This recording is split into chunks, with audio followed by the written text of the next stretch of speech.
Hi guys, we're home. So, anong oras na ba ngayon? 4 o'clock. So, lumabas kami kanina ng 6. So, we are 10 hours outside. And we had a lot of fun. And some also is kind of disappointing. Kasi, kukwento ko lang sa inyo guys. Kaya kami pumunta doon kasi I want to see that Niswa Fort. Kasi yun talaga yung tourist attraction doon.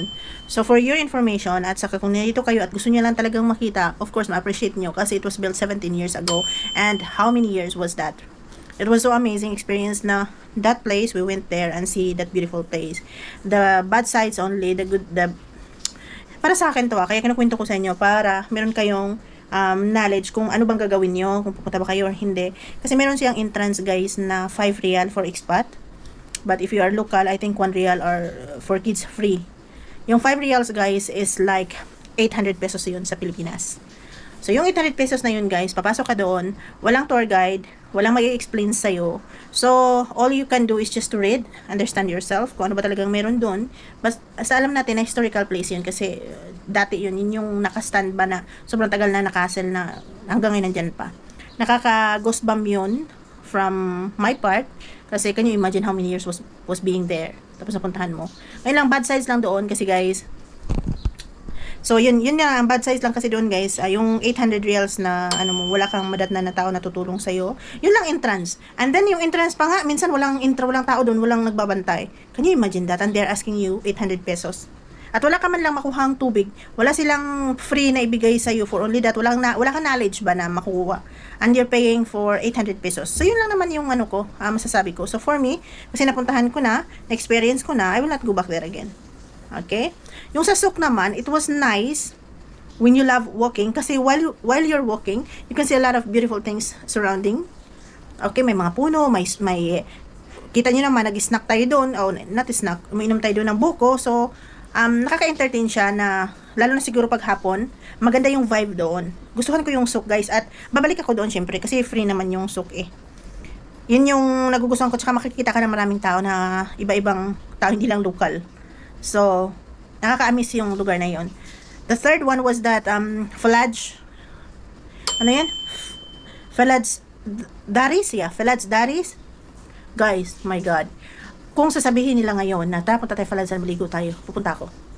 Kasi very clear yung water, nakita nyo naman, crystal clear yung water.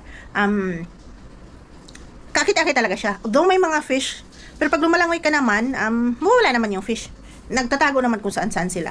So, yun yung kagandahan doon. Tapos, ano ba bang maganda doon? Nakapag-swim talaga ako with the local. As in, hindi ako nahiya. Kasi, pumunta na nga ako doon, diba? Bakit hindi ka pa medyo nakakahiya siya kasi maliit lang yung place. Pero pwede ka naman pumunta doon sa, diba, kanal. Pumunta ka naman doon. Pero, syempre, natakot ka pa kasi first time mo eh. So, maganda doon mag-water rafting. Paikot-ikot ka hanggang sa Maganda talaga guys kasi yung current ba ng water, pababa siya eh. Ang ganda ng pagkadisenyo noon. So, nagustuhan ko yun. Nakapag-swimming talaga ako kasi syempre, nag-spend ako ng maraming pera doon. Para ka makapunta doon, guys, budget-wise. So, mag-taxi ka. From Muscat, wala na bang way eh. Basta sabihin lang natin na center of Oman. Okay, Muscat to Nizwa, guys, ang bayad is 5 real again. That is cost 800 pesos. Kung sa Pilipinas, medyo mahal yon. But, of course, we're in Oman. So, okay lang yun guys. Sa tatlong napuntahan ko. And then, when I spend like going there, 800 pesos and come back again, also 800 pesos. Doon lang sa spot na yon na sa center kasi ng Niswa, kailangan, pagpunta ka ng, tawag dito doon sa pinag-swimmingan namin, papunta ka doon, magbabayad ka ng 1 real or 150 reals para mag-transport papunta doon. So, I think, you need the money, like, for transportation only, transportation lang yun, guys. How much? 5, 10, let's say, 3 real, 15, 20 pesos from Muscat going there. Yes, I mean, 20 reals going there and back and forth would be enough. Tapos, yung 20 reals mo kapag snack ka pa. Ang ganda pala, guys, hindi ko nasabi nyo dun sa Souk.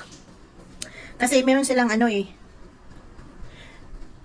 doon kasi sa Souk guys, meron siyang pagkain doon, may restaurant doon, may coffee shop doon. Sobrang nakaka-miss yun kasi yung kumakain din doon, yung mga puti. So parang feeling mo, ganda ng vibe. Tapos nasa ilalim ka ng puno, tapos yung makikita mo yung mga antik. So ang ganda ng vibe noon. Nagustuhan ko yun, yung Souk na yun. Ang hindi lang malinaw sa akin yung Yun lang nakaka-disappoint yung sa Niso Fort.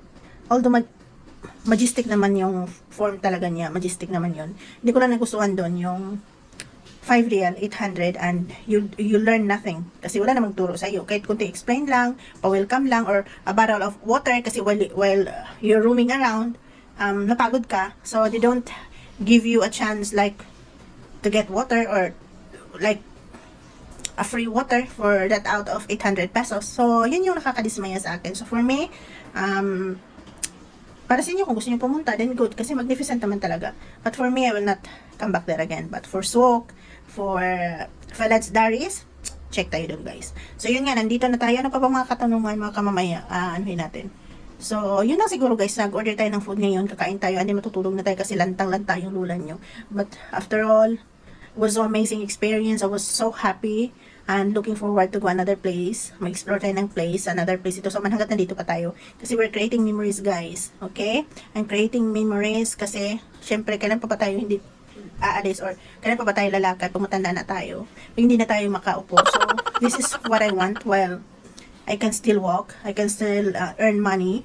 To look around, to go around with my friend or whoever with me. So, yun lang ang kaligayahan ko. Yan lang napapasaya ng puso ko as this moment. So, yung 2,500, like 1 hour and a half going, 3 hours for maximum for back and forth, guys, na maubos mo. Yung 5 hours na yan, nakakapunta ka na ng 3 part kasi hindi sila masyadong kalayuan. Yun lang maganda sa tourist spots na yun kasi hindi sila makalayuan, guys. Parang yung Souk at saka yung Niswa Port, nandyan lang, magkatabilis. Parang isang buong town sila. So, you can really get it like 2 hours. Kalas, you will be finished. And tapos mo na yung gusto mong gawin. Doon sa Souk at saka sa Nisoport. Ang medyo, hindi naman kalayuan kasi 9 minutes away from the Souk yung sinasabi ko sa inyo na water irrigation or yung sapa nila. So, yun. Hindi siya masyadong kalayuan. Yun yung maganda. At kung malayo man, baka mag-spend ka pa ng more money kasi sa taxi nga. Nagta-taxi lang kami. So, private car and taxi, it's the same cost. Kasi syempre, kung mag-car ka, may car ka, so 15 real for petrol. Then 5 real for food. The same exactly, guys. So, yan lang naman kung gusto nyo pumunta doon. Alright? So, maghanap na lang tayo, guys. Ay, maghantay na tayo ng food natin. Tapos, kakain tayo. Tapos, tulog tayo, guys. Okay? Balitan ko na kayo mamaya. Thank you for watching, guys. But, see you in this episode. Still, we're not finished. After a long day, so we have the food. I'll show you. Oh, ay, masarap to. Meron silang, ito, chicken soup. Tom yum soup. Ayan kung ano-ano pa yan mga side dish nito. Yan. Meron yan. Yan. Yung biryani chicken. Meron. Ayan. Chicken na hindi ko alam kung ano yan. Basta may basil daw yan. Na fried rice. Tapos ito. So yan. Let's eat, guys. Let's see. Chicken soup. Ito, tom yum soup. Tikman natin yung tom yum nila kung gaano ba ito pa. Ay, hindi talaga ito yung tom yum na kinakain natin sa Sal Cobra. Iba talaga ito.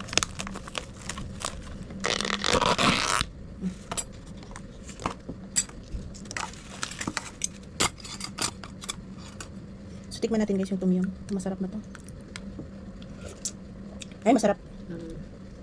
Chicken. Sarap. Sarap ng tom yum, my God.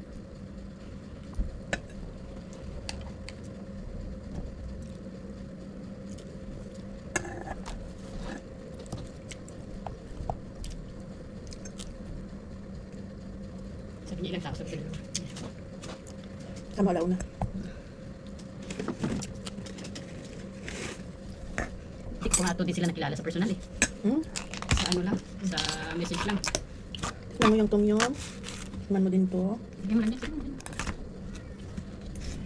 Kamusta? Masarap yan? Good. Sarap din yan.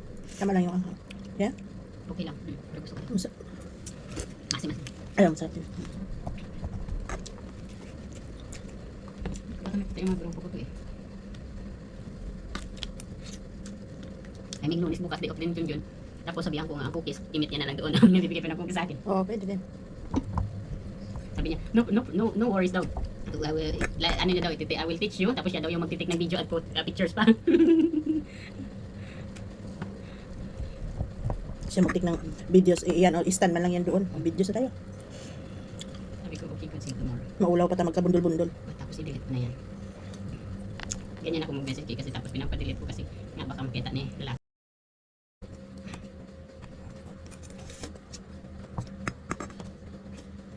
Sabi ko, okay.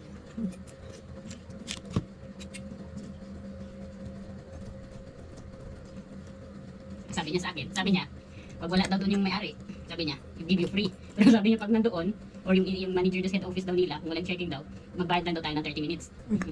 Tapos sabi niya, you pay 30 minutes, pag mag-play na kayo ng kahit hanggang anong oras.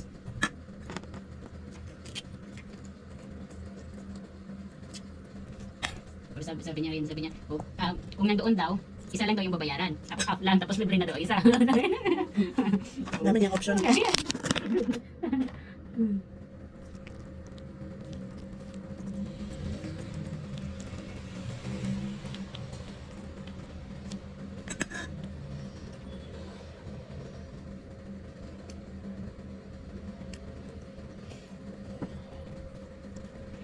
Sabi niya pa nga, sabi niya sabi niya kung may mas maganda kung tatlo kayo kasi mayroon daw sila doon na good for 3 person. At sabi niya hindi halata, kung tatlo kayo kahit hindi daw magbayad. Sabi ko hindi we are only 2. Kasi sabi niya kahit pag nandito daw ang manager, pag tatlo kayo, wala hindi daw malata. Kasi ano to Egyptian na tayo sila? Ba't hindi pa kayo nagkikita? Ganyan na kayo usap. O kasi may group nga kami sa Jumaya, di ba? Ipangalawang Jumaya ko na to sa grupo namin. 2 taon na. Si Shirley, nandun pa rin yung... Shiri, o hindi nandun na, hindi na siya sumali. Kung nandyan pa rin sa Boulevard. Wala na sila, nag-close na sila sa Boulevard. Oh! Mahina pala yung... Doon sila sa Malmuscat. Hindi mahina. Mahal rin pa. Kaya nga, sabi ko, ang problema sa Boulevard, maganda ng Boulevard. Kasi pag katulad yan yung shop mo mag-ano dyan, may customer ka. Ang problema nga ang renta. May British Shirk Abdullah. Pag yan renta mo, sabi ko, kaya magpadala ng pera. Mukhang padala ko lang last week. Question, sa tatlo nang napuntahan natin ngayon, saan yung pinaka-favorite mo? Pinuntahan ko. Yung pinuntahan natin ngayon, saan yung pinaka-favorite mo? Doon sa sok. Yun yung sok na gusto mo. Sa akin yung daga, yung ano. Yung Sapa. yun ang hilig mo eh. Kumusta naman yung 5 real entrance? Gustuhan mo yun? Hindi. Okay lang. Okay lang, wala kang talagang ano. Pakialam Wala pala kang pakialam. Basta may pera ako, may pagbayad ako. If I afford, go. If I cannot afford, sukalas. Pakialam kahit 10 kaya yun. Sa akin, yung ni-support ay, no. Yung entrance sa 500 is too much. How much it costs in the Philippines? Like 800 pesos? Yeah? See? Even one bottle of water, they don't give. Wala ngang yung mga tao sa entrance, di ba? Yung sa information nila. Wala din nagtuturo sa iyo. At least, pumunta ka doon, may knowledge ka when you come out. So, yun yung ayaw ko doon. Wala na yun ako pakialam kasi nasanay na ako sa wedding hall ko nga. Lahat sinacharge namin eh. Wala na nga yung free. Ni spotlight, sinacharge ko sila 30 real. Yung smoke machine, sinacharge namin sila 30 real. Wala na libre. Kaya nag-iiyak sila. Tapos kung gusto mo tao na mag-operate dyan, bayaran mo pa 15 real. Wala na libre ngayon. Kaya pag sa labas ako mag-charge ganito, wala akong pakialam. Kasi ginagawa ko na eh.